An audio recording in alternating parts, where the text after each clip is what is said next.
Certaines épreuves de la vie nous amènent parfois à prendre des décisions difficiles, des décisions douloureuses, mais aussi pénibles soient-elles, nous sommes obligés de les assumer jusqu'au bout. Aujourd'hui, mon état de santé m'a amené à prendre une décision qui me pourrit la vie. Je suis Monsieur Ndong. Je vis une vie paisible avec ma femme depuis que nous sommes mariés. Nous avons eu un enfant qui vit loin de nous aujourd'hui. Tout allait bien jusqu'à ce que je fasse une crise d'AVC. Et la crise a failli m'emporter. Je m'en suis sortie, mais avec des séquelles irréversibles. Je suis paralysée, invalidée, je suis couchée. Mais j'ai pu travailler toute ma vie pour pouvoir nous mettre à l'abri de tous les besoins. Donc, mon état de santé aujourd'hui ne m'empêche pas de vivre à l'abri de tout besoin. D'ailleurs, j'ai des entreprises qui fonctionnent bien et donc ma famille ne manque de rien. Seulement, je n'ai plus de liberté, je n'ai plus de vie, je suis carrément clouée au lit. Ma femme étant une jeune dame, à un moment donné, sans qu'elle me l'exprime, j'ai compris qu'elle avait besoin de satisfaire à ses besoins physiologiques. C'était compliqué parce qu'au-delà de la nourriture, il y a d'autres besoins et je ne pouvais plus en tant qu'homme y faire face. Ne pouvant pas attendre qu'elle vienne m'en parler elle-même, j'ai dû la faire asseoir et lui faire la proposition de se trouver quelqu'un en toute discrétion. Mais notre rang social ne nous permet pas de faire certaines choses. Elle avait pensé prendre une maison en dehors de notre maison familiale, peut-être louer un appartement ou même qu'on s'achète un appartement et tout ça pour que ça se fasse en dehors de ma vue.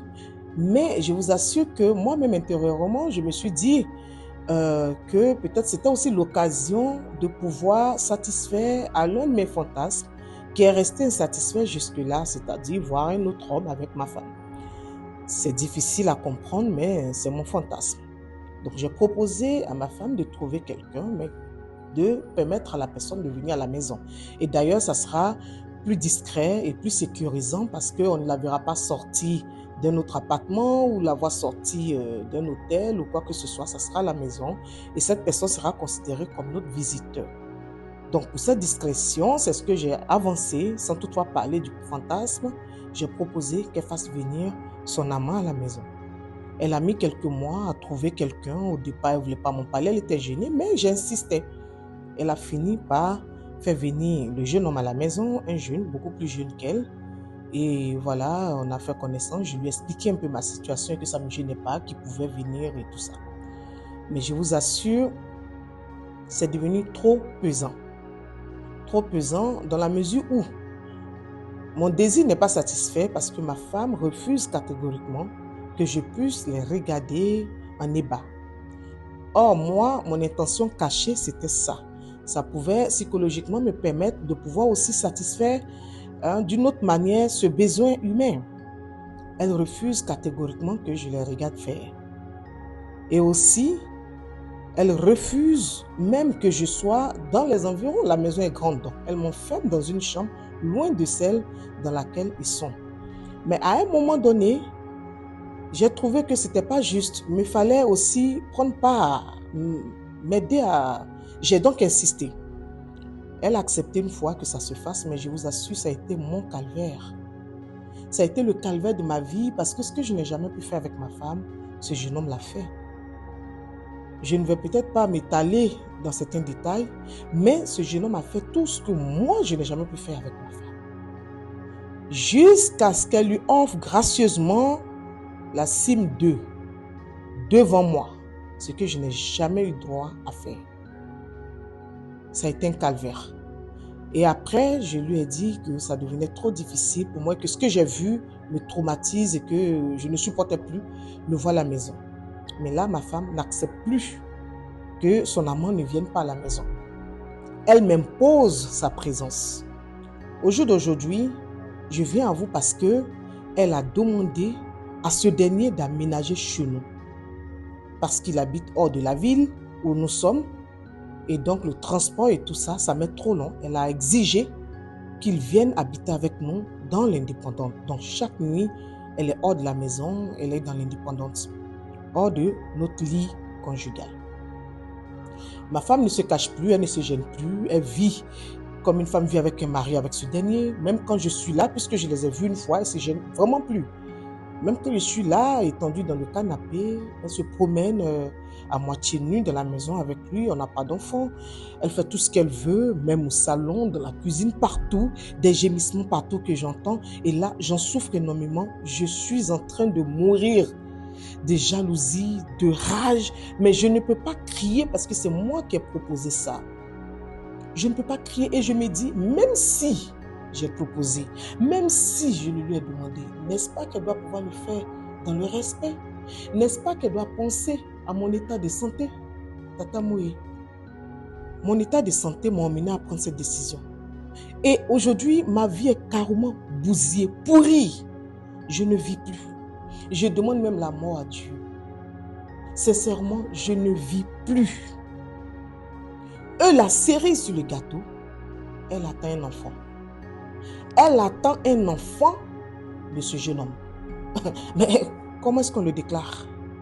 C'est mon enfant ou c'est son enfant? Quand j'ai posé la question, l'enfant est à qui? Elle me dit, mais pourquoi tu poses la question? Tu sais très bien qui est l'enfant, puisque tu n'es pas valide. D'accord, je savais avant de poser la question. Maintenant que c'est fait, autant qu'il parte et qu'on camoufle la chose, qu'on garde ça entre nous, que je déclare l'enfant comme étant le mien, au moins ma famille pensera que malgré mon handicap, je peux encore. Le jeune homme a refusé catégoriquement. Il a dit que son sang ne portera pas un autre nom. Tata Moé, n'est-ce pas un calvaire, un enfer que je vis? Donc je vais loger chez moi l'amant de ma femme et ma femme aura un enfant de ce dernier et le père de l'enfant et l'enfant dans ma... Est-ce que tu comprends cette histoire? Elle est terrible, elle est terrifiante pour moi-même. Je ne vis plus. Et je ne peux même pas crier, je ne peux pas en parler. C'est pourquoi j'ai découvert ta page et puis je suis venue te raconter l'histoire. Poste là, j'espère que j'aurai des commentaires qui vont me soulager, qui vont m'aider à trouver une solution. Parce que ça, je n'en peux plus, j'ai honte d'en parler. Je ne sais pas quoi faire. Aide-moi s'il te plaît. Voilà.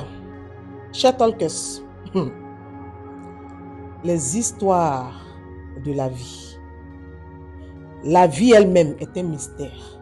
Ce que tu n'as jamais vu, tu n'as jamais entendu, ne dis pas que ça n'existe pas. Problème que tu traverses, que tu penses que c'est vraiment une montagne, il y a d'autres qui traversent plus grave. Voilà l'histoire de M. Ndong.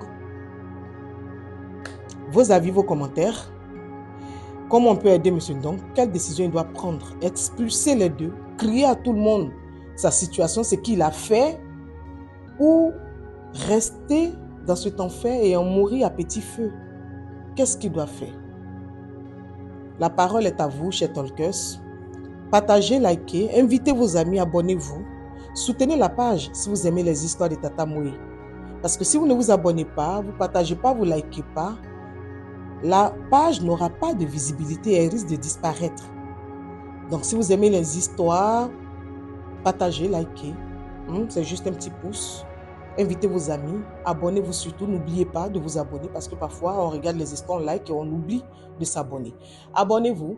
À très bientôt pour d'autres histoires plus palpitantes.